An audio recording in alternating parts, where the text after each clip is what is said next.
cabecera, rótulo, párrafo, y los diálogos pues van como centrados. Okay.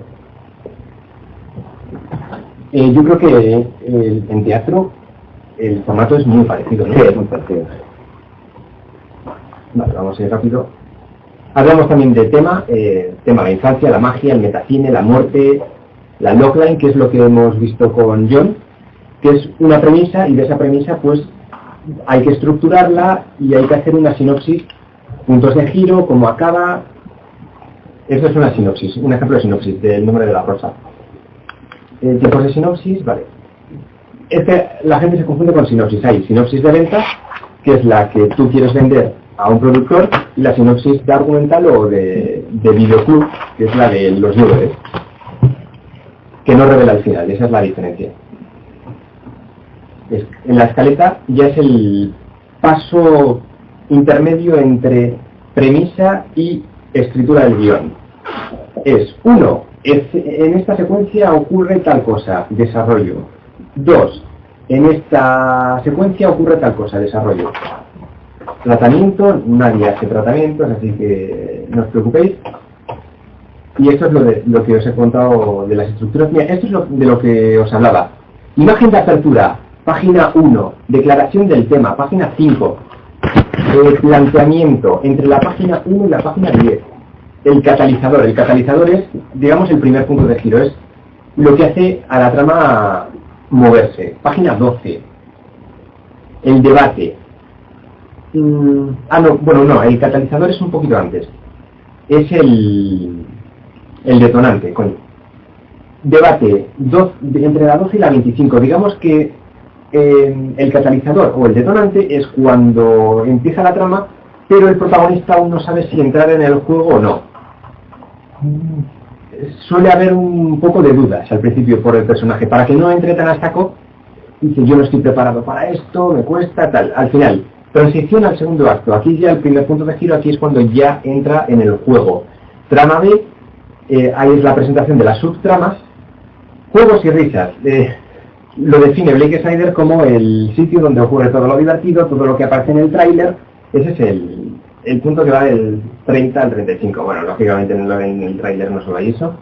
Punto intermedio, en la página 55, los malos estrechan el cerco, 55-75, todo está perdido, la noche oscura del alma de la que os hablaba antes, que es bajón total en el personaje, no lo ha perdido todo, está a punto de morir, transición al tercer acto, y aquí es ya cuando empieza a reflotar todo. Imagen de final, imagen de cierre. Detonante, punto de giro, bueno, esto lo vimos.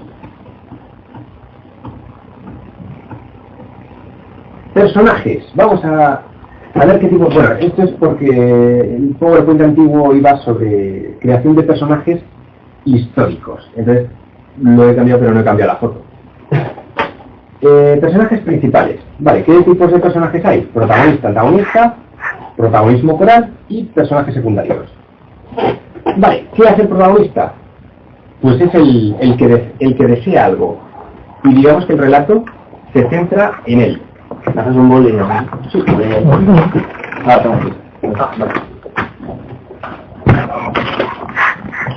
Es muy importante que el público empatice con él, y luego vamos a ver claves para hacer un protagonista que guste al público, porque muchas veces el protagonista flojea y mucho.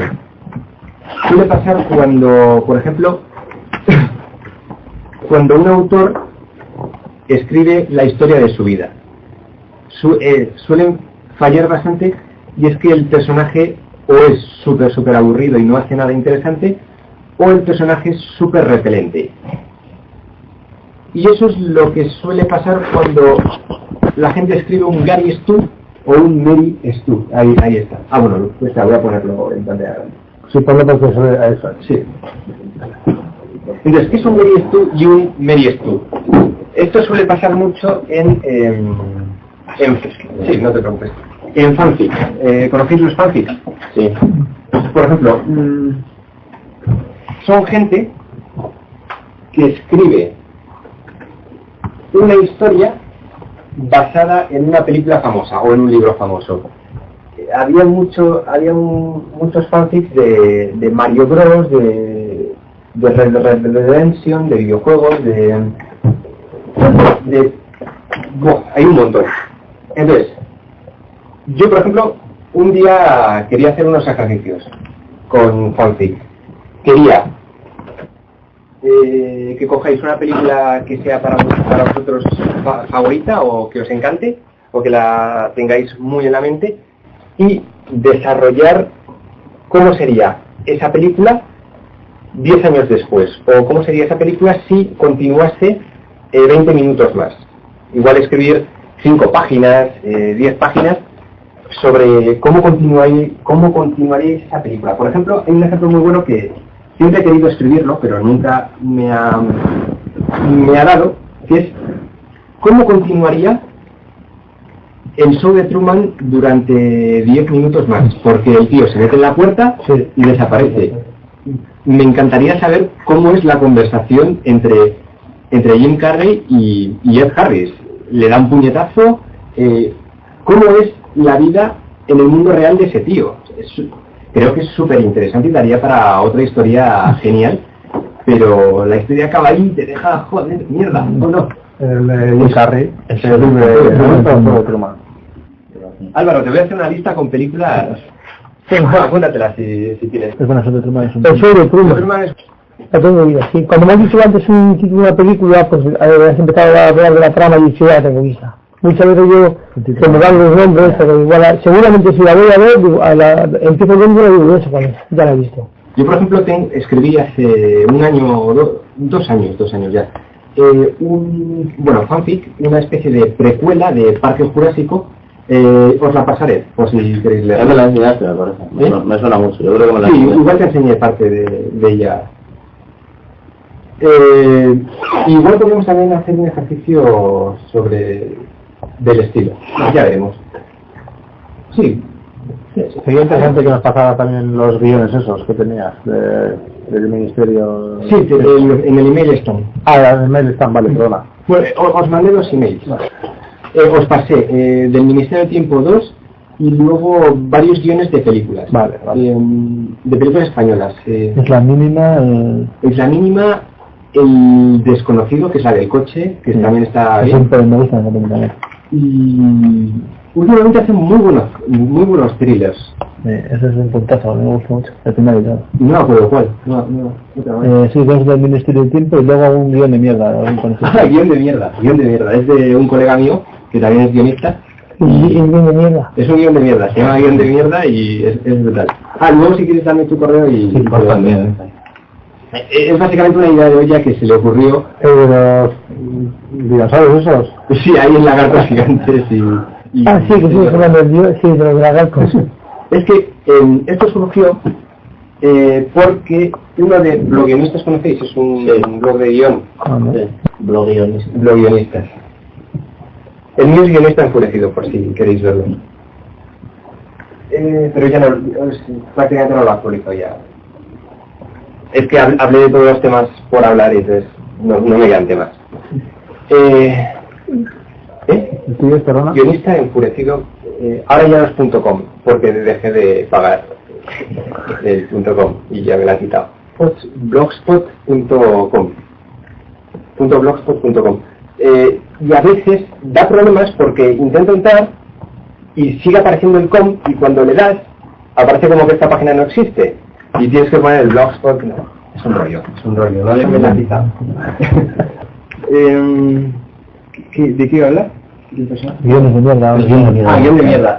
Resulta que en los guionistas a alguien, no me acuerdo quién, a uno de los guionistas de 7 vidas, se le ocurrió hacer un guión en 24 horas y propuso el reto de darme una idea chorra y la mayor idea chorra hago un guión en 24 horas. Pues este tío hizo un guión de 24 horas y en la segunda follada, salió el tema de los lagartos asesinos en el Imperio Romano y este tío decidió lanzarse a hacer un guión en 24 horas y salió eso y joder, para estar hecho en 24 horas está súper bien. Esto está hecho en 21 horas. ¿Y cómo se controla eso? ¿Qué realmente se ha hecho? ¿Cómo? Online. No, online no. Un día pones, voy a hacer este guión, y al día siguiente lo cuelga. Claro, al final...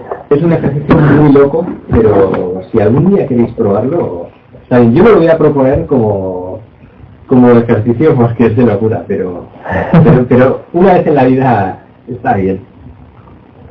¿Cómo? Hay un tope de minutos mínimo. Hay una horquilla, porque no es lo mismo un guión de un corto que de un... Bueno, este guión tendrá 80 páginas así. El antagonista, bueno, pues mientras el protagonista es el que desea conseguir un objetivo, el antagonista lógicamente es el que se opone a ese deseo. ¿Qué pasa? Pues hay diferentes formas de conflicto. Puede querer lo mismo, puede querer justo lo contrario, puede oponerse al protagonista, quiere imponer su ley, y esa ley, digamos que jode al protagonista, y es lo que le obliga a actuar, digamos que ese sería el detonante. O es una historia de venganza, digamos. Pepe ha matado a mi perro, pues yo me los voy a cargar a todos.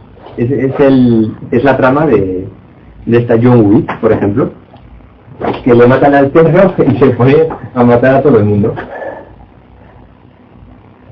Pues luego voy a hablar de lo que ya hablé en el primer día, de tu conflicto tiene que estar equilibrado, porque si no... Vale, ejemplos de antagonistas: Darth Vader, Alien, el tiburón, el diluvio universal, es decir, no tiene por qué ser una persona, puede ser una lluvia intensa o lo que sea. Por ejemplo, otra película buena, Rain, no sé si la conocéis. Es la de... ¿Cuál? No, es Rain Man. Es una película donde es un tío que lleva un camión con dinero. Digamos que está viendo una inundación en un pueblo, y este tío, que es guardia de seguridad, se tiene que llevar el camión con el dinero fuera de la ciudad porque está todo lleno de agua. Christian Slater, exacto. Empieza a llover y se inunda todo. Y Morgan Freeman. ¿Y cómo se llama la chica esta que siempre llora? No me acuerdo. La de... Driver o... Sí, esa, la de Drive. La novia de Matt Damon en el indomable... Papeles que hacía, lloraba. Pobre mujer. No gana para disgustos. Corona. La verdad, en papel de llorona. Bueno, pues en esta película, bueno, la lluvia es no solo parte de la ambientación, sino un enemigo más, porque casi se ahogan, tal, pero también los antagonistas son Morgan Freeman y otro personaje. Morgan Freeman, no me acuerdo de Morgan Freeman es el... Está todo el rato ahí que se invita al pueblo, luego aparece uno que es amigo suyo del furgón, que es el malo, ¿no? Que le traiciona, pero Morgan Freeman no. Morgan Freeman es el villano principal. Sí. Bueno, pues es el pueblo inundado y este tío intentando proteger el dinero, y unos tíos intentan robarle y le persiguen por todo el pueblo, y el tío coge una lancha y una moto acuática y se mete por el colegio. Digamos que está en la cárcel. La escena más tensa, que ocurre casi por el final de la peli, es cuando la tía, por ejemplo, está secuestrada y al tío este le meten en la cárcel y el nivel del agua empieza a subir y hay como una especie de tubo, el tío intentando respirar por un tubo en una rejilla que hay arriba y el agua va llegando. Es como escena de tensión, es buenísima. El Noé de Darren Aronofsky, el villano, digamos que es el diluvio, es el que se opone al deseo del protagonista de sobrevivir. Es una olla, ¿no? Sí, con la de padre. Sí, no la he visto, pero tan mal está. No, creo que es una película buena, pero una locura, completamente. Una locura que Requiem... Bueno, Requiem también, sí, pero una locura. Requiem da mucho bajo. Esa película, Aronofsky... de negro, todas son así. Sí. Quitando esa que hizo el experimento con el Hugh Jackman, el árbol ese, que es un poco locura, las demás. ¿Qué es eso? Bueno, protagonismo coral, aquí pongo el ejemplo de Crash o Abel, son dos ejemplos de protagonismo coral. No hay realmente un protagonista fijo, sino que vamos viendo la vida de diferentes personajes. Las series suelen tener un protagonismo coral, porque Por ejemplo, series españolas que duran 70 minutos no puedes tener un protagonista porque aburres a la gente, porque no da para 70 minutos una temporada de 13 episodios. Entonces lo que hacen es tener un protagonismo coral. Sobre todo también buscan diferentes targets. Tenemos que tener una trama con los niños, una trama con los adultos, una trama con los viejetes. Así intentan buscar público generalista. Una pregunta, en las series hay una manera de hacerlas más o menos todas, o por ejemplo las sitcom van aparte, se estructuran de las sitcom son todas igual. Es que son formatos diferentes. La sitcom en Estados Unidos dura 20 minutos cada episodio.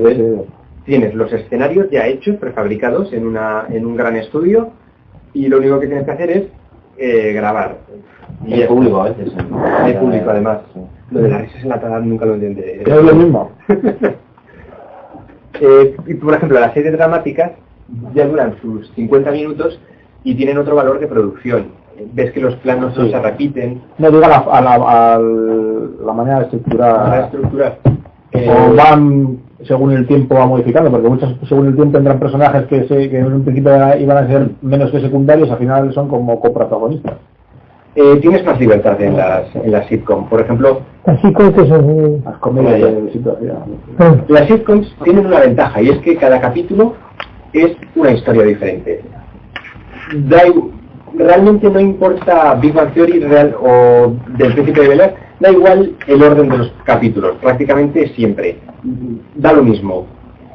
Tú puedes poner puedes verlos salteados, como los vemos todo el mundo.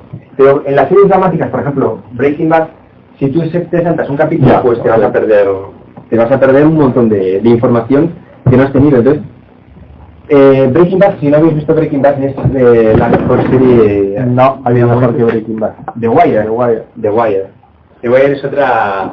Y yo estoy terminando de ver The Wire y Breaking Bad es la siguiente. Tengo ganas, pero no da para todo. Los Sopranos me han dicho que está muy bien, pero me da rabia, pero es la única que dicen así que es maravillosa, pero no he visto. Pues eso, tienes que estructurar prácticamente. Breaking Bad, por ejemplo, se estructura en actos, cada capítulo. Incluso el capítulo de la mosca se estructura en actos. El personaje va pasando por diferentes etapas dentro del mismo capítulo.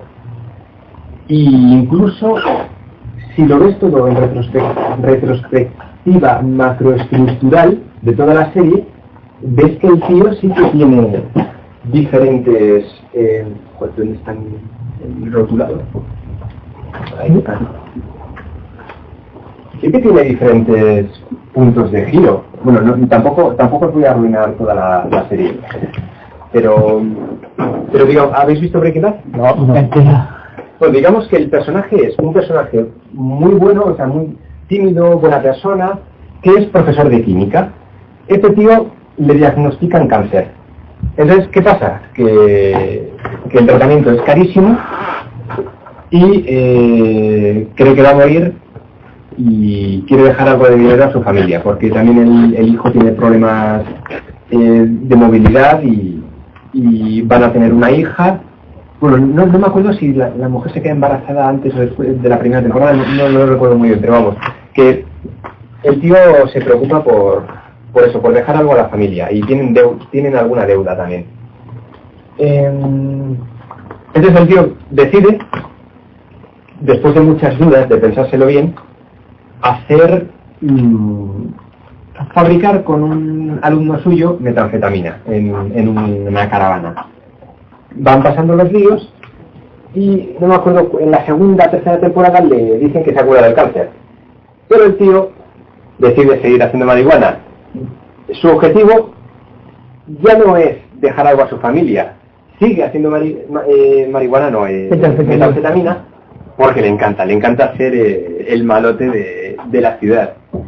Y bueno, luego van pasando cosas, pero digamos que el personaje va siguiendo puntos, va evolucionando. Al final, bueno, el cáncer vuelve y tal, pero digamos que sí, en macroestructura se puede dividir la serie también en actos. Luego están los personajes secundarios, siguen al profe y aportan una trama secundaria y al final concluye con la con el final.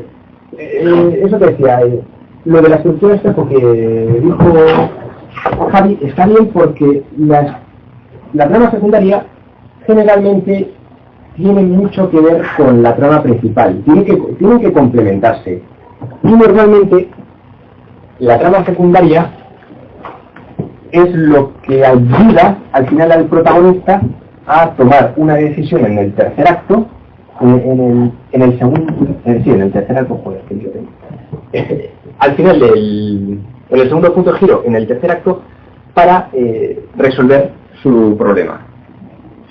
Digamos que la subtrama es un buen apoyo para dar la solución que andábamos buscando y que el prota no consigue a lo largo de todo el segundo acto. Vale, ¿qué tiene que tener un buen personaje para que sea atractivo al público? Defectos, sobre todo las graves defectos. Como ya os digo, no hay que construir un Gerisu. ¿Os he explicado que era un Gerisu antes? No. Vale, un Gerisu es cuando, por ejemplo, muy típico de los fanfics. Una persona, un escritor se pone a sí mismo como personaje dentro de una historia y es el puto amo. O sea, tiene 1000 balas, resuelve todos los conflictos, es súper carismático, todo el mundo le quiere. Eso es, digamos, un Gerisu, hacer una imagen de ti súper idealizada. Lo que no tienes en la vida real. Exacto. Para mujeres. Y lo que no tiene un SAP de esos, ¿no? Un SAP, sí. Digamos que el protagonista, para que atraiga para que genere empatía con el espectador, tiene que tener defectos, tiene que tener dudas, tiene que tener problemas, tiene que tener contradicciones. O sea, el tío tiene que comerse el coco por cada decisión que toma, o sea, porque el conflicto al que se va a enfrentar va a ser gordo. Entonces tiene que tener algo de imperfección, porque todos somos imperfectos, todos tenemos nuestros problemas, nuestras mierdas, y eso hace único al personaje. Y que el público tenga empatía también. Claro. Sí, es la clave. Que haya empatía con el personaje. Que diga al público, joder, tiene que tomar la misma decisión que yo, tiene las mismas dudas. Como no le prestó el cojo en el banco, pues al final... Bueno, por ejemplo, en Valkyria el personaje principal pues tiene sus taras porque en la guerra le han herido, pero esas taras físicas son porque lo requiere la trama, porque, bueno, también es porque es una historia real, bastante verídica, por cierto, la estuvimos analizando en un podcast del otro día, y es bastante fiel a la realidad, la de Valkyria.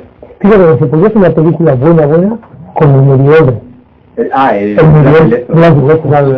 podría hacer una película de hecho, he conocido en estos años a 3 personas aquí en el País Vasco que están desarrollando guiones sobre el Blas de Lezo. Que vamos, es que es un personaje euskaldun que lo tiene aquí olvidado, porque vamos, es que no tiene por qué. Y era un tío que, vamos, en cambio en Inglaterra está súper admirado y les tenían pánico sin hueco. Pero en Inglaterra lo tienen como un libro. Le pasó de todo a ese pobre. Sí, el ojo, la mano, el pie. El pie era típico, garfio, pata de palo y parche. Claro, pero si fue con un ejército de 4 tíos y se zambó todo en fuerte. Sí. O sea, los ingleses se lo tienen como un ídolo. Y hace poco he visto creo que en la 2, un documental, sí. Ah, pues lo tengo que ver. Muy interesante, sí. Uno de los que hablé, la última vez que hablé con un compañero de otra productora, me dijo que había hablado con Filmax y que estaban interesados. Lo que pasa es que sería una película carísima, de larga también. Y larga también. Las históricas suelen ser bastante larguillas. O haces una trilogía o si no... Es el tema de las pelis históricas, el eterno debate. ¿Qué hacer? ¿Me centro en un hecho histórico concreto o cuento la historia de todo este personaje? Hombre, en este caso el personaje ya es demasiado interesante como para contar una historia sobre él. El Reino de los Cielos, que es otra peli que analizamos, o Valkyria, la historia del personaje no es tan importante, pero lo interesante es ese tramo de la historia. Pero es corto, son meses. Lo que dices, esto es una vida, la verdad. Al final, ¿qué vas a hacer? Y hasta una peli de si te vas a lo loco de 150 minutos te quedas corto. Estoy seguro de que el alemán pues también tiene una vida llena de cosas súper interesantes, pero lo que nos importa... Sí, la trama, que es lo que dices tú al final, es eso, que es el gestor, no sé qué, y poco más vas a contar ahí. Sí, el atentado. Que es lo que realmente importa. Por ejemplo, el Reino de los Cielos no interesa tanto el conflicto del personaje principal, que más o menos es inventado, porque no existe tanto en la... digamos que no es un personaje conocido hasta que se enfrenta con Saladino, que era el... Sí. El que era conocido era el rey, el de la lepra, el Balduino... Sí, ese sí era... ¿Qué se dice alemana? ¿Sí? Alemana la película. No, esta es la del asalto a Jerusalén, de Salahadín, contra... Al Saladino, sí. Baladino... Por los cruzados. Sí, es la segunda tercera cruzada, me parece.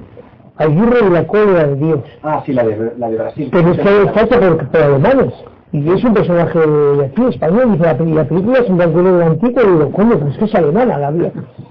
Pero un tema del rey, además escribe la carta, no se proclama rey.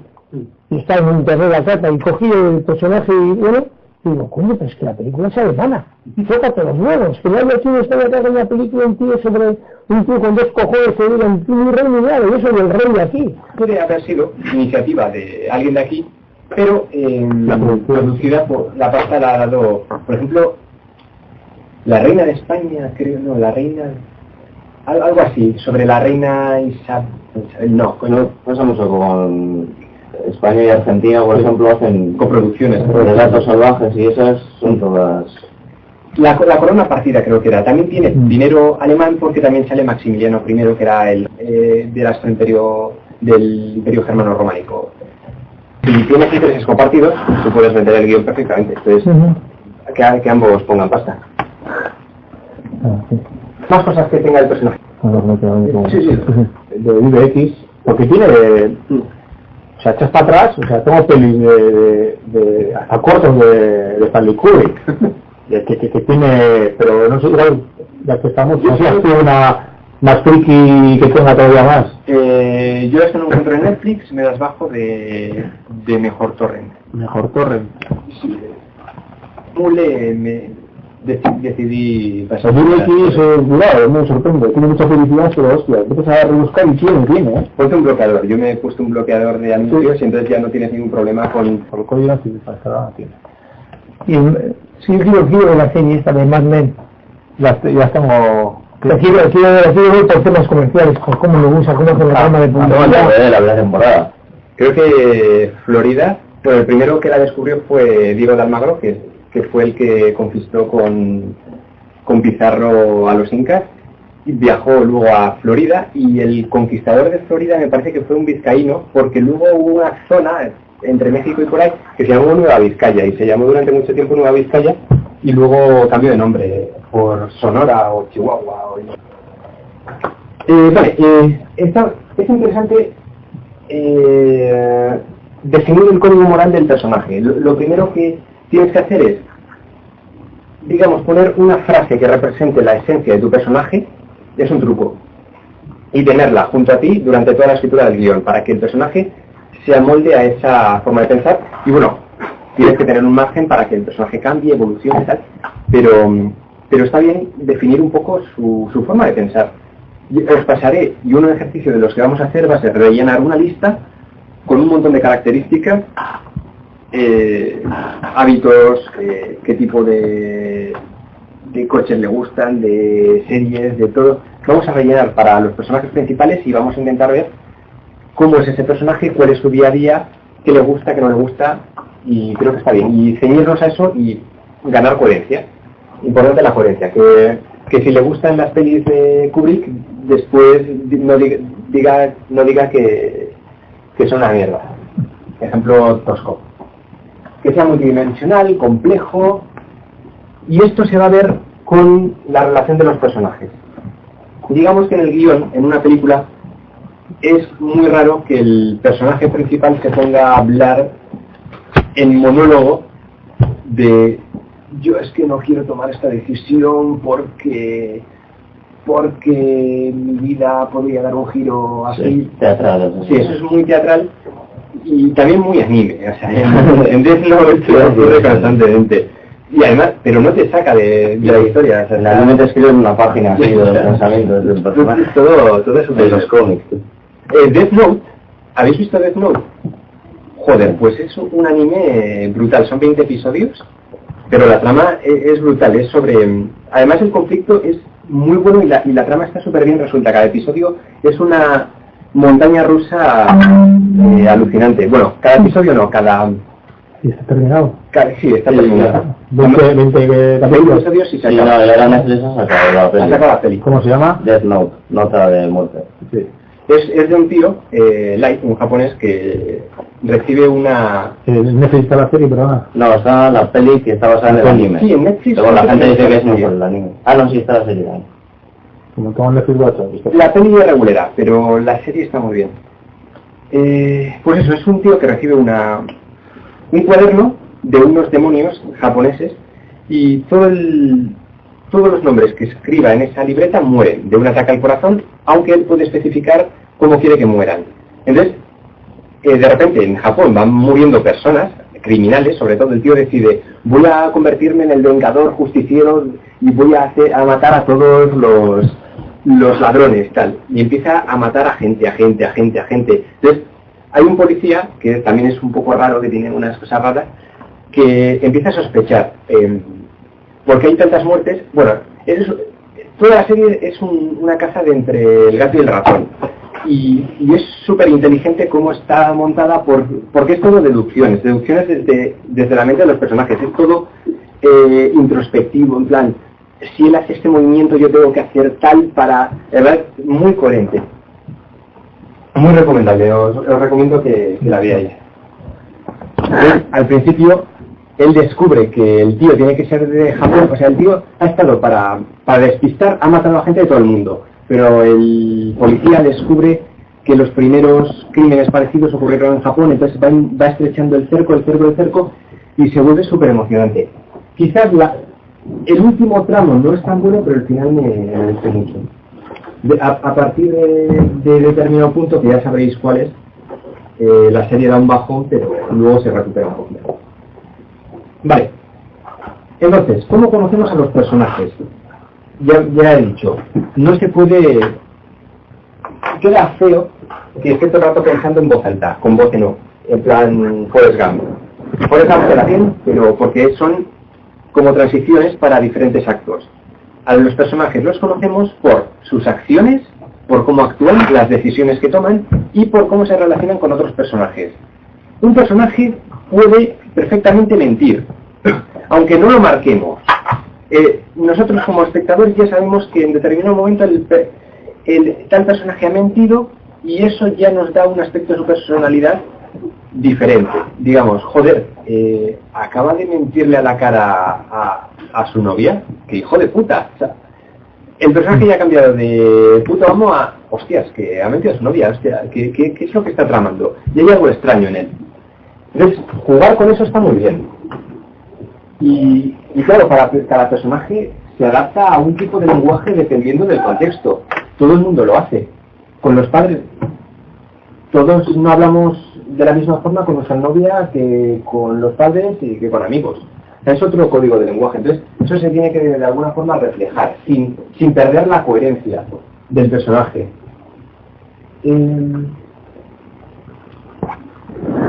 Vale, el personaje tiene que sorprender, vale, eso es fácil. Breaking Bad es una serie, un personaje que siempre está sorprendiendo, porque se mete en 1000 follones, pero siempre encuentra la solución para todos ellos y de forma muy original. Entonces, si te sorprende con estas cosas, está muy bien. De tomar decisiones, vale, el origen del conflicto es ese, decisiones. Cuanto más complicada sea la decisión que tiene que tomar, mejor, más potente va a ser el conflicto. Entonces, el conflicto es elegir entre dos males. Entonces, con estas decisiones depende de la decisión que tome, vamos a conocer un poquito más al personaje. Decisión, tal, y eso va formando su forma de ser.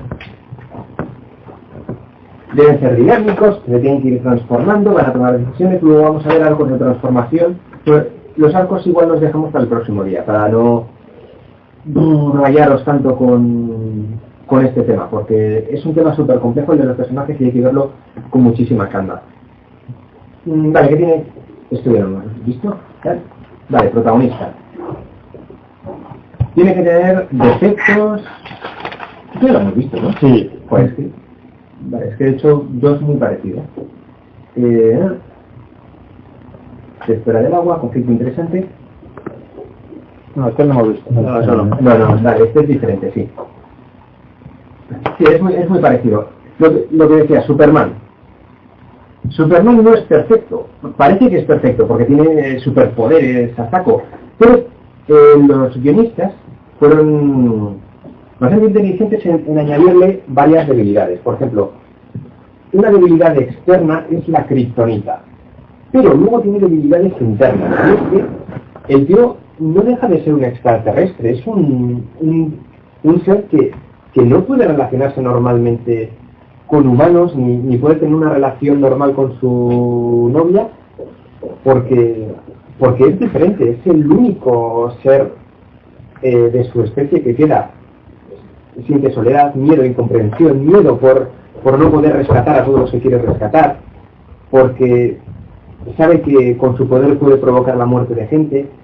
Entonces, digamos que Superman es imperfecto, tiene sus problemas, a pesar de que en apariencia parezca el salvador de la humanidad. Yo creo que es un buen ejemplo de esto. Vale, conflicto interesante. Decisiones difíciles. Por ejemplo, un ejemplo, quiero arruinar la vida de mi vecino o quiero matar a mi vecino porque destruyó mi vida o no. No, este ejemplo no sirve. Quiero matar al tío que me arruinó la vida, no le conozco, pero le sigo para apuntar sus rutas, para planear un asesinato, y al final, oye, me cae de puta madre, ¿qué hago? ¿Me vengo o me hago amigo de este tío? Pues un poco eso, o sea que la decisión sea complicada. El pez fuera del agua básicamente es un tío en un mundo extraño. Por ejemplo,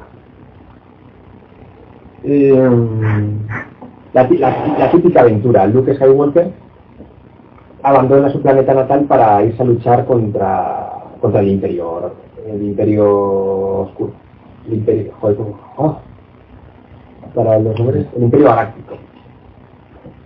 Pues eso, está perdido en la inmensidad del universo, nunca ha salido de su planeta y tiene que adaptarse a ello. Que empatice con el público, que no le caiga mal, que haga reír, sobre todo si te hace reír. Si el tío te cae simpático, ya tiene eso ganado. Un personaje que te haga sonreír es difícil que te caiga mal. Tiene que sorprenderse el original. Bueno, algo de misterio. Suele ser que por ejemplo, esto me ha pasado mucho en novelas. Al principio de la novela, el escritor me cuenta toda su puta vida. Y me aburro mucho, porque prefiero que me lo vaya contando poco a poco. No de golpe, en plan mazacote, toda su biografía, porque realmente no me va a aportar nada. Cuéntame solo lo que me interese. En plan, ahora está en paro y es un cantautor que no sabe qué hacer con su vida y vuelve a su pueblo.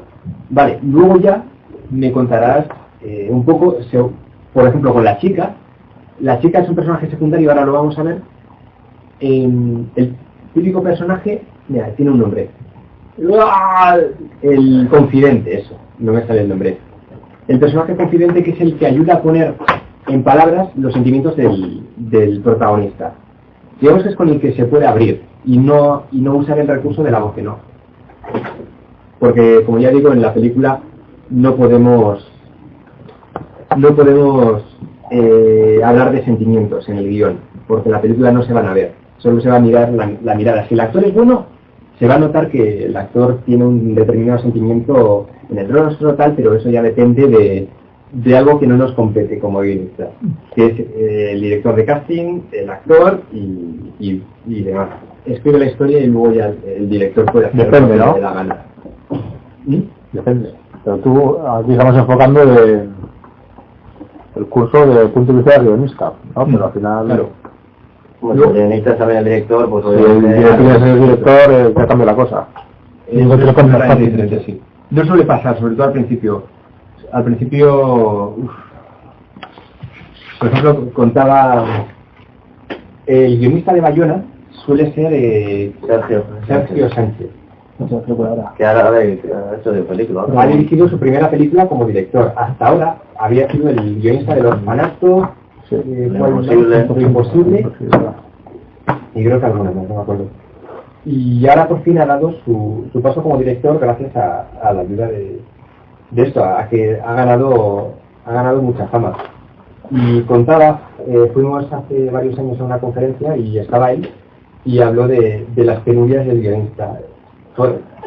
En plan que les invitaron a él y a Bayona a Cannes y solo invitaron y cuando llegaron allí vieron que solo habían invitado al director, porque a los guionistas siempre les tienen apartados y tal. Y él tuvo que dormir en la playa. Durmió en la playa hasta el día siguiente. Y también los guionistas de 8 apellidos vascos contaron que su película estaba nominada a los Goya. Nadie les mencionó. Había sido la película más taquillera de ese año, y ni les invitaron, ni les mencionaron. Y Borja Diego San José tuiteó además desde el salón de su casa: aquí estoy con pijama viendo la gala de los Goya, donde nuestra película ha sido la no sé qué, la mayor taquillera, y yo estoy aquí. Sí, justo, ¿no? Uno de los motores. La vida del guionista es... Me acuerdo. Sí. La segunda temporada de Perdidos la tuvieron que recortar por... 8 apellidos vascos la historia. 8 apellidos vascos la más pequeña de la historia. Y 8 apellidos catalanes la segunda más pequeña de la historia. No te la noche de la 9. ¿Joder? A ver, la noche de... Digo, tengo los juegos, lo que dices tú. Y no les invitan. Nada.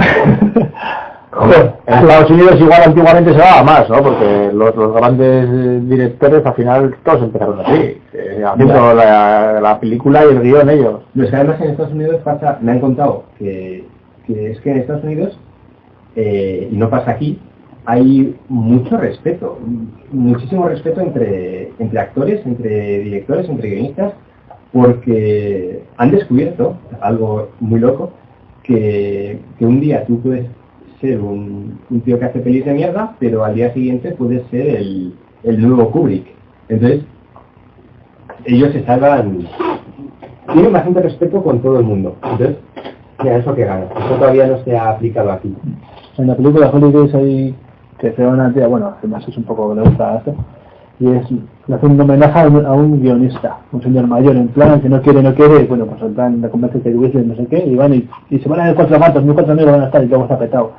Y tiene un Oscar y la hostia, en plan, el personaje dice, yo soy guionista, pero es lo que dices tú, lo que pasa es que la película esa por lo menos hacen como un guiño, o no sé. Han sacado hace poco la biografía de un guionista que es Trumbo, que también es interesante. Sí, es el de Breaking Bad, el protagonista. Eso, Bryan Cranston. Bryan Cranston es el prota. Que es sobre la caza de brujas de McCarthy durante los años 50 del cine. El comunismo, Trumbo, que es una película. Sí. Es uno de los guionistas, creo que es, no me acuerdo qué película, La Ley del Silencio, puede ser, es uno de los escritores. No me acuerdo. Siguiente tema. ¿Qué tiene que tener un buen antagonista? Últimamente los malos se fascinan al mundo. Darth Vader, el Joker, el Terminator 1000, Ozymandias, estos personajes al final es que casi tienen más importancia o más fama que el personaje principal. El Joker es que en El Caballero Oscuro eclipsa totalmente a Batman. Es un peliculón. Darth Vader todo el mundo se disfraza de Darth Vader y muy pocos de Luke Skywalker. El T-1000 le da 1000 vueltas a Schwarzenegger. Y Ozymandias, bueno, de Ozymandias hablaré ahora. ¿A qué hora acaba la clase? Ahora, ya. Bueno, solo los antagonistas un poquito. Ozymandias me parece un personaje súper interesante. Sé que os voy a spoilear un poco de Watchmen, si no la habéis visto. Ya la he visto. ¿Vedla? He leído el cómic también. ¿Es larga? Sí, es larguilla, es larguilla. Es una deconstrucción del cine de superhéroes. Digamos, la deconstrucción suele ser coger los elementos típicos de un género y romperlos. Pues esto, el cómic es de Alan Moore, que es un tío muy de la olla, y hicieron la película que básicamente es una copia del cómic, página por página, aunque quitan bastantes cosas. Pero está bien y tiene coherencia, está bien arreglada y tiene momentos que están bastante bien. Y no me gustó que cambiaran el final. El final lo cambian y bueno, puede estar bien, pero me gusta más la forma, cómo está resuelta en el cómic. Pero entiendo por qué lo hicieron de esa manera en la película. Vale, ¿cómo podemos crear un antagonista que mole?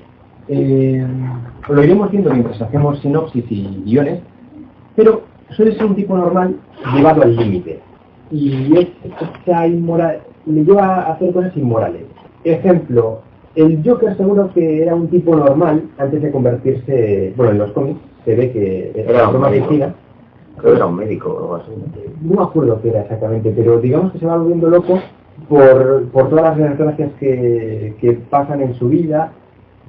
Darth Vader es el otro ejemplo prototípico de un chaval que es buena persona, pero oye, matan a su madre y decide pasarse al lado oscuro porque dice que así no va a tener problemas. La escena del episodio 3 en la que Palpatine le convence en la ópera, no sé si os acordáis de ella. Sí, le enseña la cara y empieza a decirle porque él cambia, ¿no? Sí, es que ese es un... Allá le convence. Un midpoint brutal y una especie de el personaje empieza a cambiar a partir de ahí. Y la cara y todo se le ve ya la otra, que ya es... El discurso es cojonudo también. Ese momento es lo mejorcito del episodio 3. De hecho, el episodio 3 vale la pena solo por esa escena. Darles un toque seductor, o sea, el malo tiene que ser seductor, apariencia, inteligencia, manías. Tiene que tener un gran plan malvado. Esto es otra cosa que pasa mucho.